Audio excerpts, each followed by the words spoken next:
ඔයාලා මේක වෙලා ඉන්නේ නෙට්ගයිඩ් YouTube channel එකත් එක්ක. අද අපි ඉන්නේ හැමදේම ඉන්ටර්නෙට් එකත් ලොකු ජාලයකට සම්බන්ධ වුණු ලෝකයක. හැබැයි මේ ජාලය ඇතුලේ අපි කොයිතරම් ආරක්ෂිතද?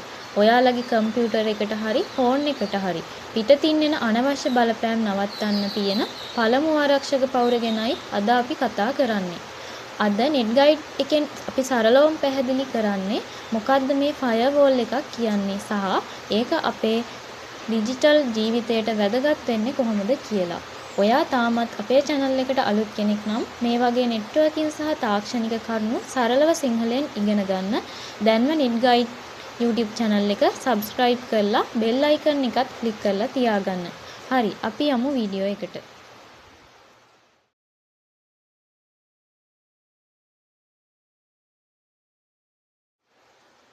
ඔයාලා කවදා හරි හිතලා තියෙනවද ඔයාලගේ කම්පියුටර් එකට හරි ෆෝන් එකට හරි ඉන්ටර්නෙට් එකෙන් එන හැකර්ස්ලා සහ වෛරස් නවත්තන්නේ කවුද කියලා?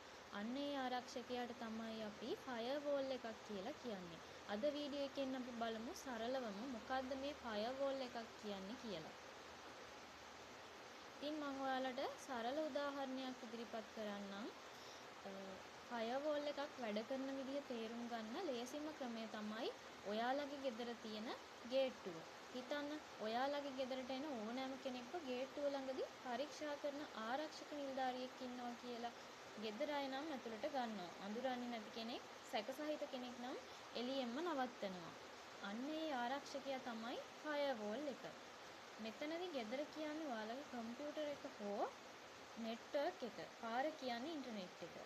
ඉතින් මෙතනදී තාක්ෂණික වෙන්නේ මොකද්ද කියලා කතා කරනවා නම් ඉන්ටර්නෙට් එක හරහා එන හැම දත්තයක්ම, ඒ කියන්නේ හැම ඩේටා එකක්ම ෆයර්වෝල් එක හරහා ගමන් කරන්න ඕනේ. ෆයර්වෝල් එකේ කලින් හදපු නීති මාලාවක් තියෙනවා. ඉතින් මෙතනදී ඉන්කමින් ට්‍රැෆික් සහ අවුට්ගෝයින් ට්‍රැෆික් කියලා දෙකක් තියෙනවා. ඉන්කමින් ට්‍රැෆික් කියලා කියන්නේ පිටතින් එන දත්ත ආරක්ෂිතයි කියලා තහවුරු වුණොත් විතරක් ඇතුළට ගන්න එකට. අවුට්ගෝයින් ට්‍රැෆික් කියලා කියන්නේ ඔයාලගේ පරිගණකයෙන් රහසිගත දත්ත පිටතට යනවා නම් ඒකත් පාලනය කරන්න මේ ෆයර්වෝල් එකට පුළුවන්. ඉතින් මේක software එකක් විදිහට හෝ hardware උපකරණයක් විදිහට තියෙන්න පුළුවන්.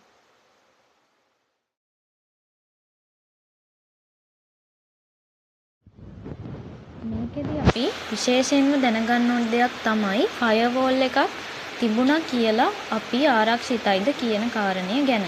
ඉතින් මේක ගොඩක් වැදගත් ප්‍රශ්නයක්. ෆයර්වෝල් එකක් තිබුණා කියලා අපි 100%ක්ම ආරක්ෂිතයි කියන්න බෑ. මොකද ඔයා දැනුවත්ව වෛරස් එකක් තියෙන ෆයිල් එකක් ඩවුන්ලෝඩ් කරොත් සැකසහිත ලින්ක් එකක් ක්ලික් කරොත් ෆයර්වෝල් එක හිතන්නේ ඒක ඔයාට අවශ්‍ය දෙයක් කියලා. ඒ නිසා ෆයර්වෝල් එක වගේම අපේ අවධානයත් මෙතනදී ගොඩක් වැදගත් වෙනවා.